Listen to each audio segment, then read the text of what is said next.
Bonjour à tous, ça me fait plaisir de vous retrouver le temps de cette petite vidéo, de passer ce moment avec vous. J'aimerais vous donner de mes nouvelles. Comme d'habitude, on est en début juillet, presque mi-juillet maintenant, et la vie continue au milieu de ce deuil. Alors si vous êtes nouveau sur cette chaîne, je vous souhaite la bienvenue. J'ai créé cette chaîne il y a 1 an et demi, au moment où ma soeur jumelle est morte du cancer. Et je n'ai pas trouvé de chaîne de témoignages, de choses suffisamment proches de ce que je vivais moi pour me soutenir dans ce drame de séparation avec ma soeur jumelle. Et j'ai donc décidé de créer cette chaîne pour au moins aider ceux qui sont eux aussi dans cette recherche et dans cette quête de réconfort et de partage. Voilà, donc si vous êtes dans cette situation de deuil avec une personne défunte qui était fusionnelle avec vous, comme dans le cas de la gémellité pour moi, ou si c'était un pilier dans votre vie, en tout cas si c'était une personne qui a complètement déstabilisé votre vie et vos repères parce qu'elle est morte, elle est partie, eh bien vous êtes au bon endroit pour vous abonner si vous le souhaitez, suivre un peu mes aventures sur cette chaîne et également profiter de l'espace des commentaires pour nous raconter votre histoire. Donc on est une petite communauté, mais ce sont des gens comme vous et moi. On est tous vraiment bouleversés par ce qui nous arrive. C'est une épreuve de vie, le deuil qui touche tout le monde, bien évidemment. Mais on n'a pas tous la même force par rapport à ça, et ça arrive à des moments de vie différents pour chacun d'entre nous, et ça peut toucher aussi des personnes plus ou moins enracinées dans notre propre vie à nous. Donc je sais bien que vous avez déjà vous-même vécu des deuils probablement, mais vous avez dû le voir parce que moi c'est ce que j'ai vécu. Certains membres de ma famille, bien sûr qu'il y a de la tristesse, bien sûr qu'il y a quand même un bouleversement, mais ça n'a pas déstabilisé les fondements de ma vie. Par contre, ma soeur jumelle, je suis complètement à terre. Voilà, complètement à terre. Et j'ai cru comprendre, enfin un certain nombre d'entre vous ont eu l'extrême gentillesse de laisser un témoignage et d'expliquer comment c'était pour elle aussi de vivre la séparation, soit avec leur femme, leur compagnon, parfois c'est leur enfant. Parfois c'est voilà, ça peut être n'importe qui, je pensais honnêtement, je vous dis ça, je fais une parenthèse, je pensais au début attirer sur cette chaîne que des jumeaux, des personnes dans cette situation de gémellité. En fait, il y a heureusement les personnes qui sont jumeaux, jumelles sur cette chaîne, qui n'ont pas perdu leur frère ou leur sœur jumelle. Ça, c'est vraiment un bonheur pour moi de savoir qu'il y a encore des jumeaux qui sont réunis. Ça me fait énormément de bien de vous savoir sur cette chaîne avec moi. Ça me touche beaucoup. Je me sens extrêmement soutenue par votre présence. J'ai la voix ma gorge qui se serre. Oui, ça me fait vraiment du bien. Merci à vous d'être là sur cette chaîne, et prenez soin de vous l'un l'autre, l'une l'autre. Voilà. Alors je vous enregistre cette vidéo, je ne sais pas si vous le voyez, mais c'est dans un bateau. Je suis dans un voilier en bois, un voilier à l'ancienne. J'ai énormément de joie d'être ici, et je me suis dit, mais il faut vraiment que j'enregistre ces vidéos maintenant dans ce bateau quand je peux le faire, parce que c'est tellement insolite et tellement nouveau pour moi que j'ai vraiment envie de le partager avec vous. C'est pas mon bateau, je n'ai pas du tout d'expérience dans la navigation, mais c'est un rêve pour moi. C'est un rêve depuis toujours d'avoir la chance de pouvoir expérimenter la vie dans un bateau et potentiellement ensuite naviguer. Apprendre à naviguer, ou en tout cas au moins être avec quelqu'un qui sait naviguer et affronter cet univers marin.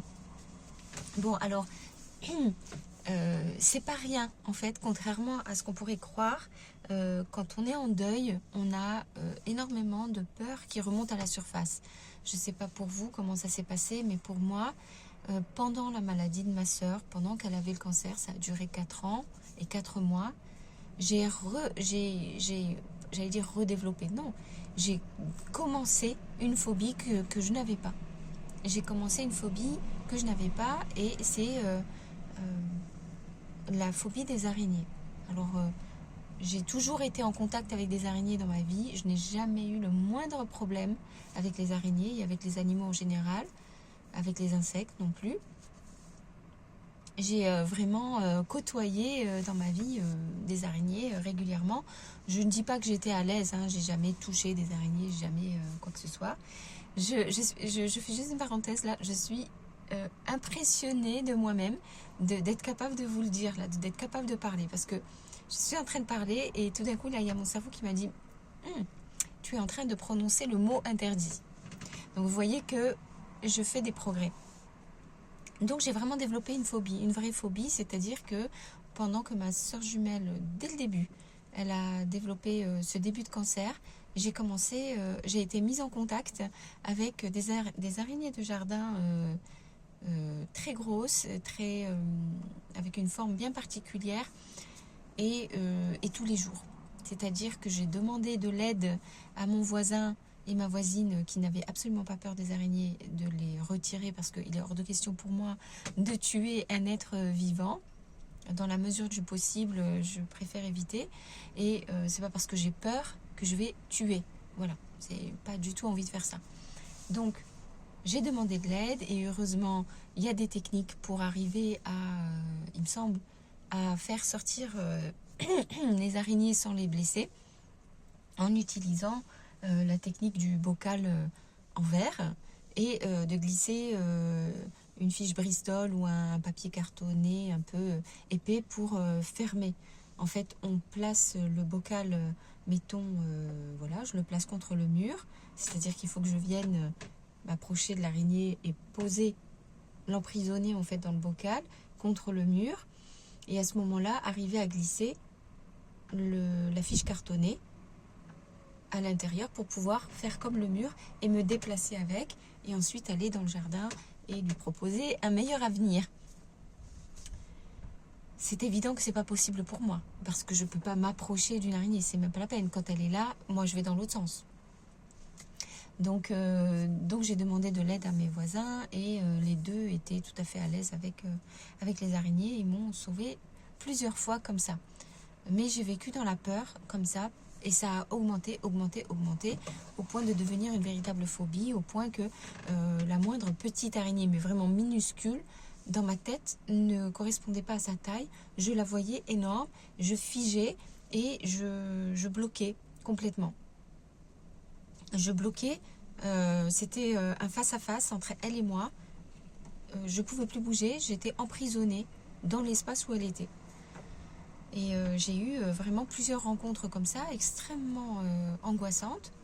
Je ne vous parle pas de petites araignées, là, je vous parle de grosses araignées. Et il y a un truc bizarre qui s'est mis en route, donc je vous parle vraiment de cette peur d'araignée. Après, je reviens sur le sujet de la navigation, mais la peur de l'araignée, en fait, c'est quand à un moment donné, j'ai fait des stages de bouddhisme tibétain aussi. Et dans ces stages de bouddhisme tibétain, on a travaillé ce qu'on appelle la mantra-thérapie. Donc les thérapies médicinaux, des mantras médicinaux, je veux dire. C'est une branche très particulière de la médecine tibétaine, qui est rarement connue et que j'ai adoré pratiquer et apprendre. Et pendant ce stage-là, il y a eu à un moment donné un exercice où on nous demandait, en répétant un certain mantra en particulier, de visualiser des choses sortir de soi.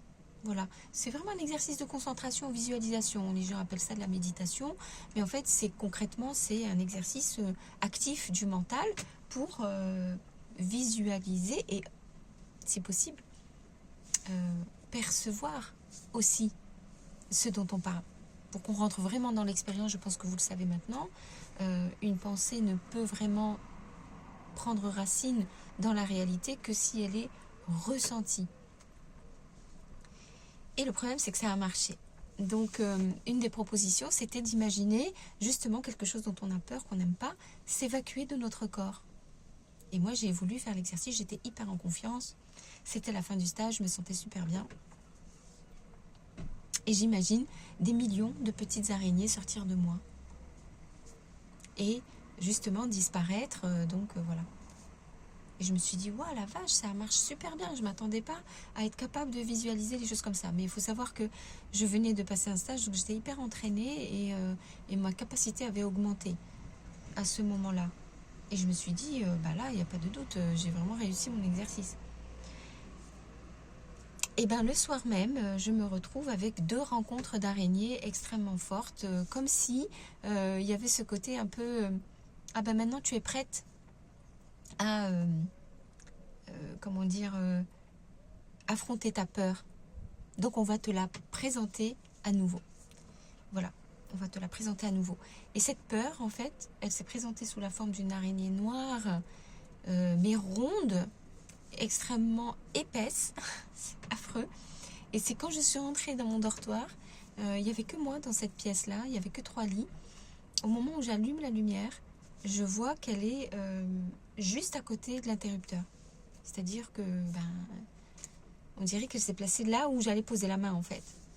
Et je suis restée tétanisée en me disant, mais c'est pas possible qu'elle et moi, on dorme dans cette petite pièce, que elle et moi. Il n'y a même pas quelqu'un d'autre avec moi. Donc j'ai demandé de l'aide encore une fois. Et la personne qui m'a aidée m'a dit, écoute, c'est problématique parce que ta pièce, elle n'est pas hermétiquement fermée et tu es vraiment dans le jardin. Il y a malheureusement de fortes possibilités que l'araignée revienne. Donc là, j'ai dit, ok, on ne discute même pas, je change d'endroit. J'ai pris mes affaires. Je suis allée dans une autre pièce, j'ai tout inspecté la pièce, j'ai demandé à la femme de venir m'aider à tout regarder, il n'y avait rien, en principe, bon, mais j'ai dormi toute la nuit avec la lumière allumée, tellement j'étais terrorisée. Mais ce n'est pas tout, c'est que cette même nuit, je me lève pour aller aux toilettes.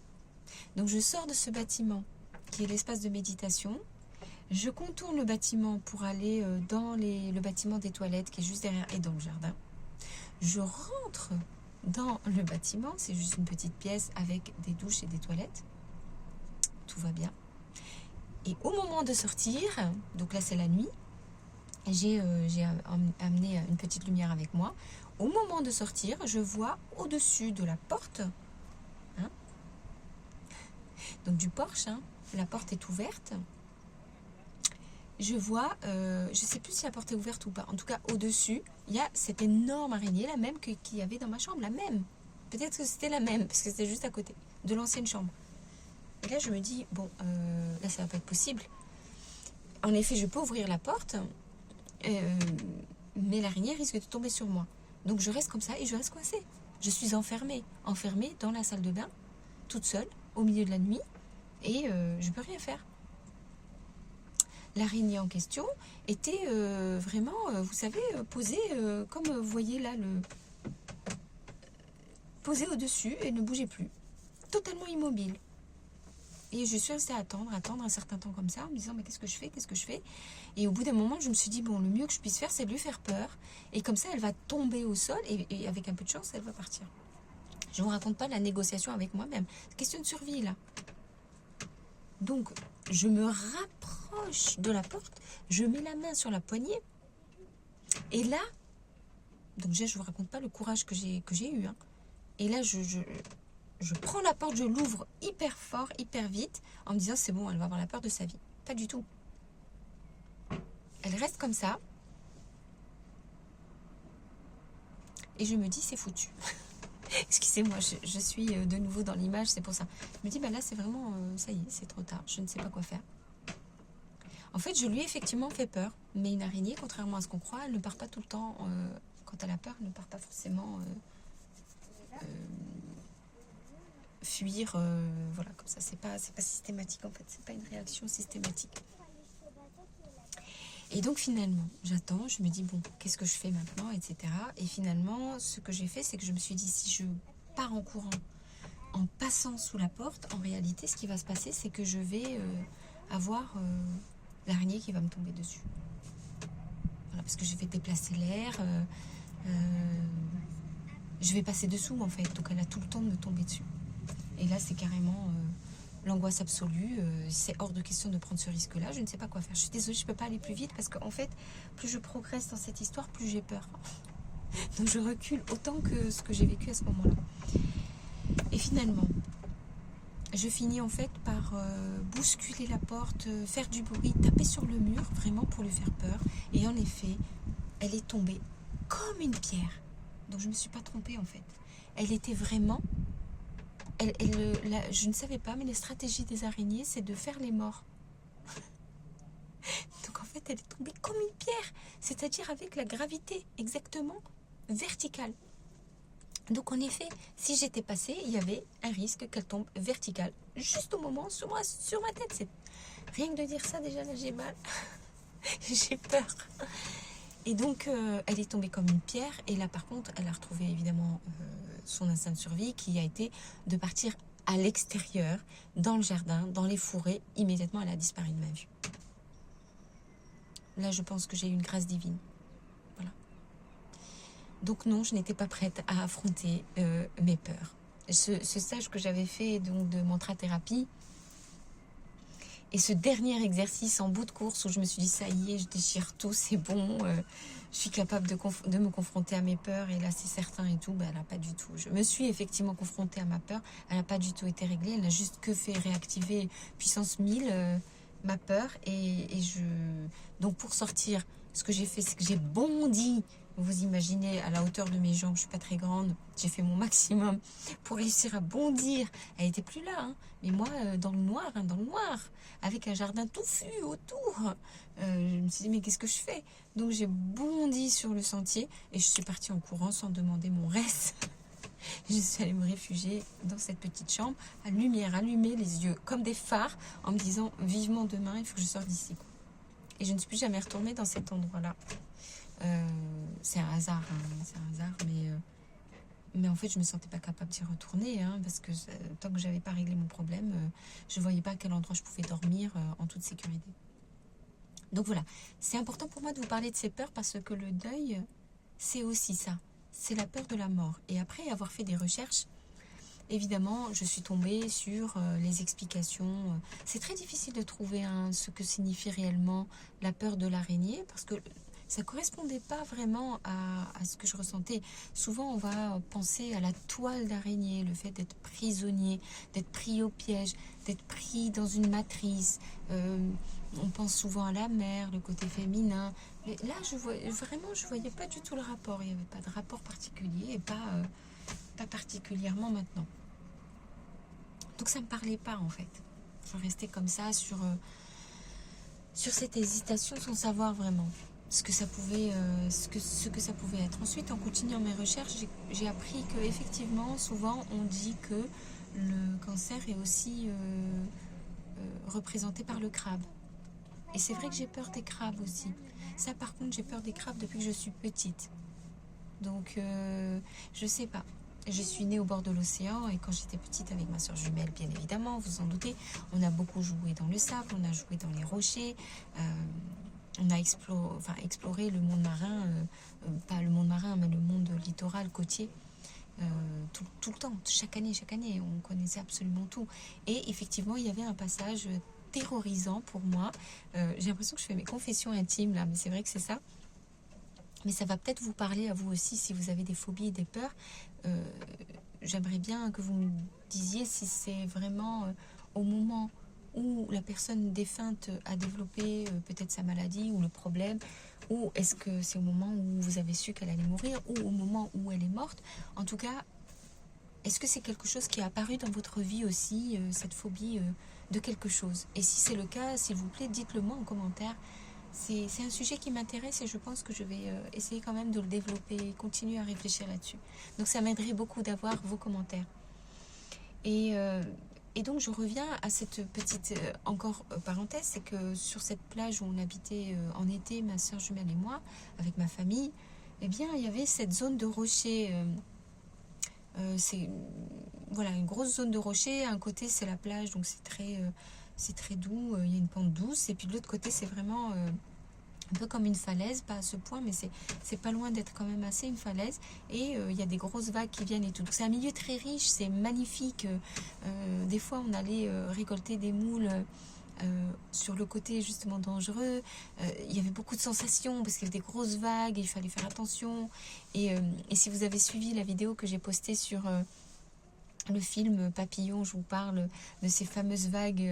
Vraiment, je vous invite à écouter cette vidéo parce que je vous raconte vraiment un souvenir qui correspond à ça. C'est un peu la suite, c'est-à-dire qu'en étant enfant, j'avais vu, enfin pas enfant, j'étais enfant, j'ai vécu ces expériences, mais quand j'étais adolescente et que j'ai vu ce film qui s'appelle Papillon avec Steve McQueen et Dustin Hoffman de 1973, il y a ce passage où il compte les vagues et il observe la profondeur et la force des vagues.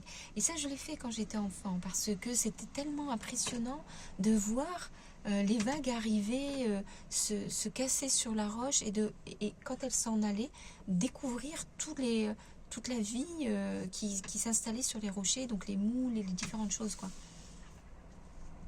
Mais pour arriver à cet endroit-là, il fallait traverser une zone assez plane de rochers, mais des rochers un peu comme de la lave, donc des rochers noirs et très piquetés.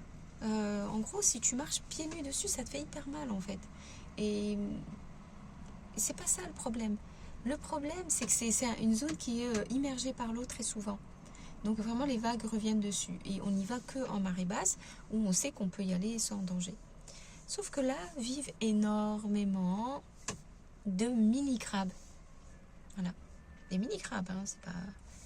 Et je me souviens, étant enfant, étant terrorisée par le côté grouillant des crabes qu'il y avait à ce moment-là, parce qu'à partir du moment où on arrive, ils disparaissent. Mais on les a déjà vus, donc c'est trop tard.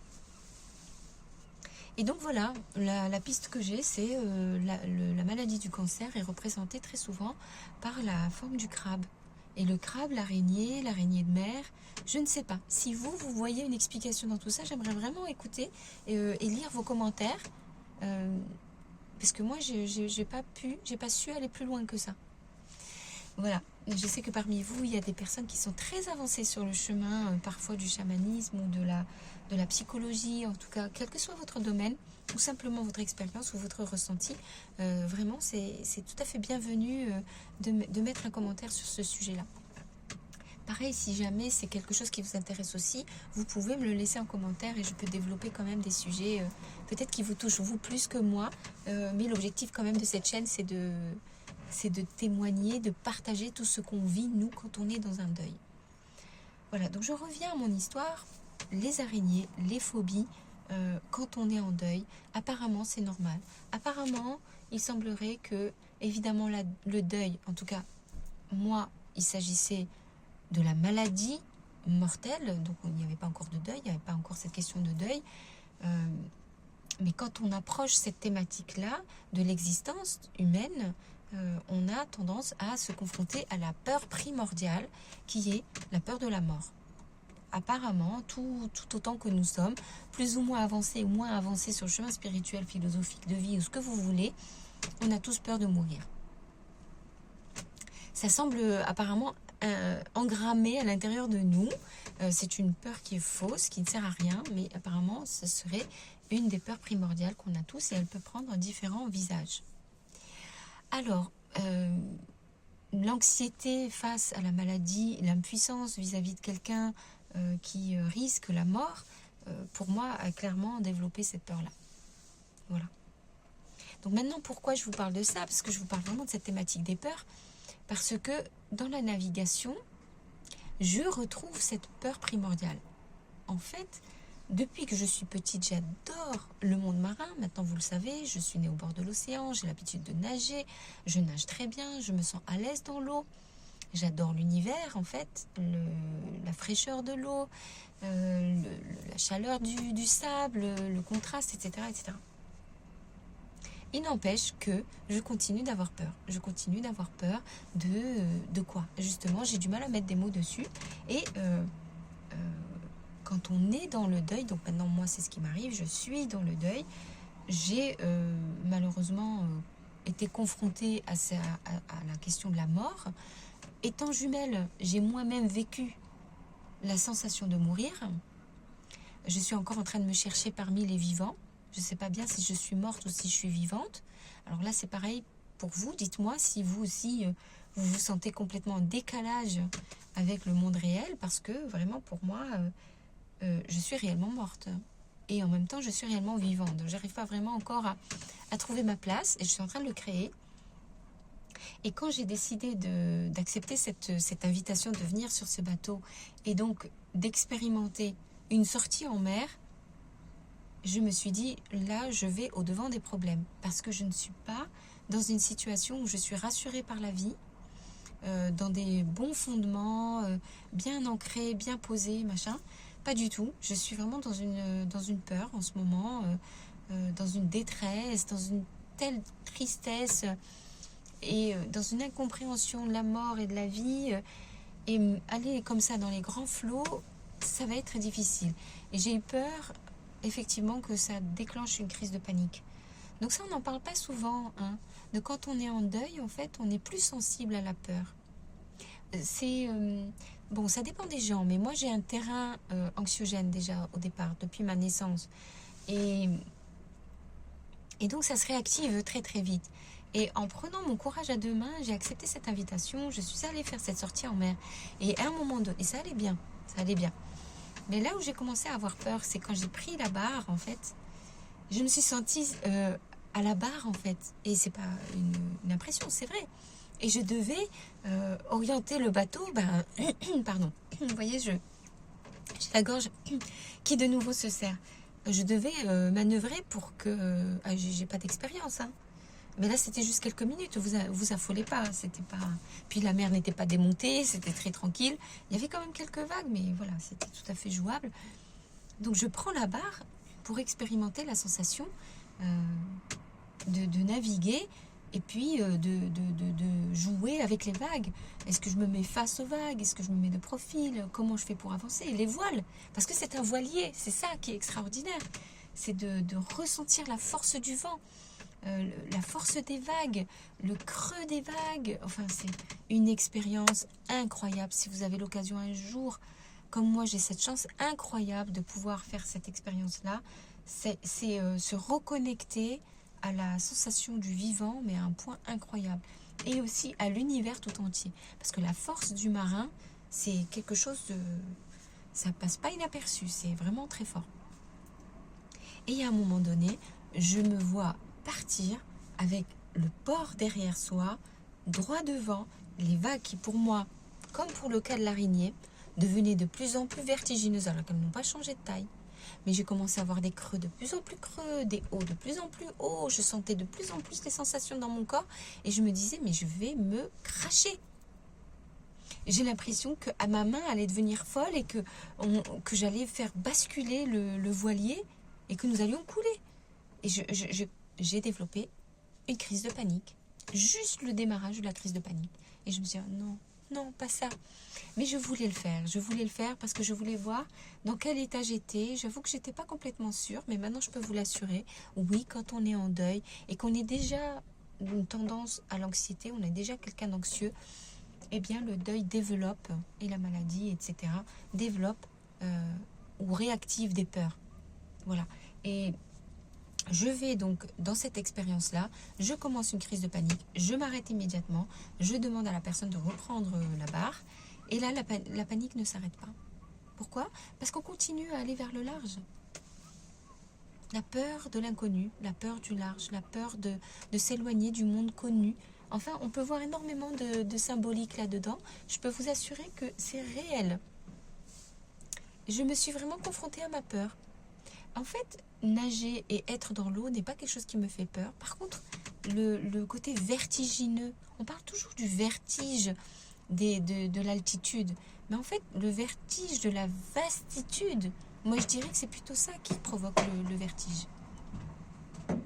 Et pas finalement simplement cette idée de quand on est en hauteur. Je pense que les gens font vraiment un amalgame entre l'idée d'être en hauteur. En réalité, oui, c'est le vide. C'est la peur du vide, hein, le vertige. Mais en fait, là, dans mon cas, pour la navigation et aller vers le large, c'est la peur du vide, d'humain, d'être vivant. alors qu'en fait l'océan est rempli. Là vous entendez un peu du bruit, c'est parce qu'il y a quelqu'un qui marche sur le ponton avec un petit bateau. Ça fait un peu de friture, on va dire, sur le message que je vous laisse. Et finalement, ça a été une véritable expérience en soi, de se confronter, accepter de démarrer ce début de crise de panique et puis de finalement de se dire je vais essayer de la contrôler. Je vais essayer de faire en sorte qu'elle va s'arrêter au niveau où elle est et la faire redescendre pour en ressortir. Donc j'avoue que j'ai essayé. J'ai essayé en restant dans la même direction. J'ai commencé à avoir vraiment tellement peur que je me suis dit je vais arrêter de regarder du côté des vagues et du côté du large. Je vais donc orienter mon regard vers la côte. Et là déjà ça a baissé d'un cran. Donc il y a des solutions. Déjà là je me suis dit mais j'étais dans la crise de panique, hein, le début de la crise de panique. Donc je sentais que si je continuais j'allais me mettre à hurler. Voilà. J'ai jamais hurlé dans ma vie. Je sais pas ce que c'est qu'une crise de panique, une vraie. Complètement. J'ai déjà vécu une fois, mais et je me dis ça y est, je vais perdre le contrôle, je vais me mettre à hurler, à m'arracher les cheveux. Vous voyez, les scènes d'hystérie qu'on imagine, c'est ça. Je me dis, ah non, je veux pas ça, je veux pas rentrer là-dedans. Donc, j'ai regardé vers, au lieu de regarder vers l'horizon, j'ai regardé vers la côte. Et là, je me suis sentie déjà un peu mieux, mais ça ne baissait pas. Donc, ce que j'ai commencé à faire, c'est que je sentais qu'il y avait une boule là, au niveau du cœur. J'ai commencé à chanter des mantras. Franchement, j'étais pas particulièrement inspirée ce jour-là pour répéter des mantras. C'était pas du tout dans cette idée, mais je savais pas quoi faire. Il fallait que je hurle. Mais comme je pouvais pas hurler, j'avais pas envie d'hurler, j'ai commencé à chanter des mantras. Et là, je suis restée dans une répétition, à m'agripper comme ça sur le rebord du voilier. Je parle de ce voilier là où je suis. Et puis, et ensuite, j'étais donc dans l'extérieur. Je ne peux pas vous montrer là, mais en me disant ça va aller, ça va aller, ça va aller. Et en fait, ça a duré. Je ne sais pas combien de minutes. Et au bout d'un moment, j'ai demandé à faire demi-tour. Parce que je sentais que ça n'évoluait pas. J'avais réussi à ne pas rentrer dans la pure crise de panique, dans les hurlements et les cris et l'hystérie. Mais en même temps, j'arrivais pas à redescendre. Ma peur était là. Il n'y avait rien à faire. C'est comme l'histoire de l'araignée, c'est-à-dire que j'ai réussi à avoir le courage d'ouvrir la porte, faire du bruit, etc. Mais ma peur était toujours là. Donc je me suis juste confrontée à la peur, mais je ne l'ai pas dépassée. J'ai juste vécu avec elle. On s'est côtoyé. Donc on a fait demi-tour. Et dès l'instant, on a fait demi-tour, on a commencé à se diriger à nouveau vers les côtes. Alors là, ça y est, la crise est redescendue. Et là, j'ai encore attendu un certain temps en répétant encore les mantras. Et là, il n'y a plus rien. Il y a la joie de se sentir serein, sereine. C'est un truc de dingue. Et c'est là où tu te dis, mais mon Dieu, tout le reste du temps, en fait, je suis dans cet état de sérénité, je ne m'en rends pas compte. Parce que quand on est dans cet état de peur, de phobie ou de crise de panique, c'est tellement flippant, mais tellement fort, tellement intense que le reste du temps, on n'est pas là-dedans. Et donc, j'ai découvert que le reste du temps, je suis sacrément confortable dans ma vie. Alors voilà, c'était un peu ça que je voulais vous raconter et partager avec vous ce bonheur d'être dans ce bateau. En fait, ce que je fais maintenant, c'est de passer du temps ici. Je passe de plus en plus de temps dans ce bateau parce que c'est encore possible pour moi ce mois de juillet. Après, malheureusement, le bateau sera vendu, donc le propriétaire n'aura plus ce bateau. Mais donc en attendant, pour l'instant, j'en profite. Et je m'habitue, en étant juste à quai, là maintenant je suis à quai, aux sensations de l'eau, des vagues, un petit peu du côté exigu, parce que je dois vous le dire aussi, j'ai passé une nuit donc sur la couchette, sur une des couchettes du bateau. Vous allez me dire que je suis folle, hein, mais ça fait quand même un peu sarcophage, hein. On n'est pas dans un bateau grand, un voilier c'est petit, l'habitacle est petit, donc il y a la couchette et puis très vite, je ne sais pas si vous voyez là, en fait non, vous n'arriverez pas à voir, mais il n'y a pas beaucoup d'espace, là j'ai la hauteur, je suis assise, mais couchée en fait j'ai un second rebord qu'on ne voit pas qui est à ce niveau là, donc je suis un peu quand même enfermée j'exagère, c'est pas complètement fermé, mais il y a quand même ce côté coque.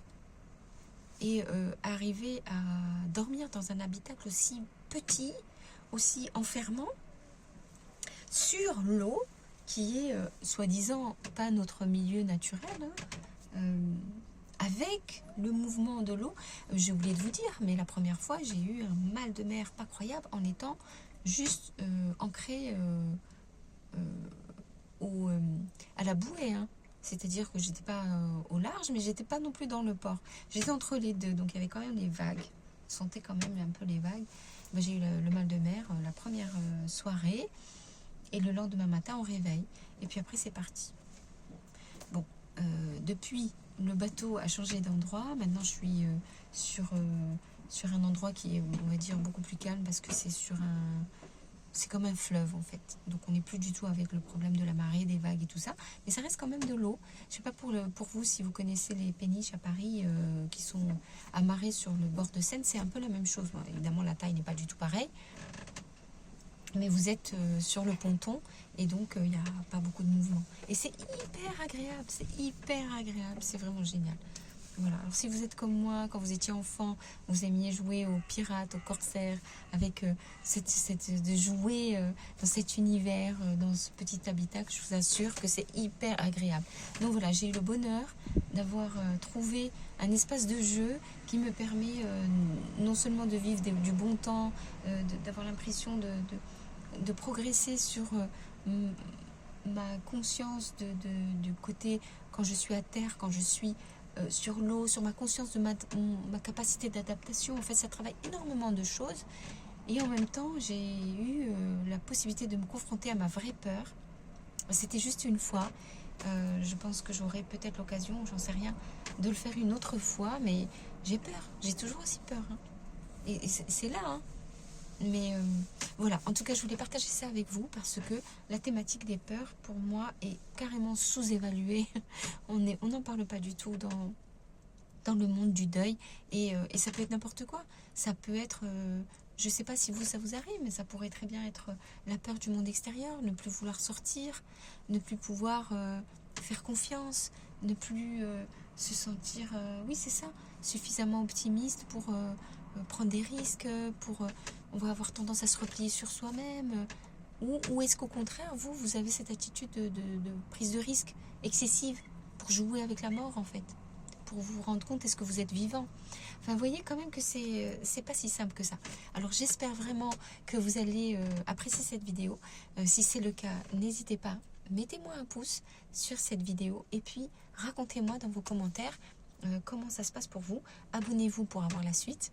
Est-ce qu'il y aura ou non une suite sur ce bateau? En tout cas, il y aura une suite. Hein. Comptez sur moi pour continuer de partager avec vous ma façon de survivre au deuil de ma soeur jumelle et de vivre la séparation et de trouver malgré tout du sens à tout ça. Merci encore une fois de m'avoir écouté. Prenez soin de vous. Essayez de passer un bon mois de juillet. Racontez-moi ce que vous faites. Je vous fais des gros bisous et je vous dis à très vite pour une prochaine vidéo.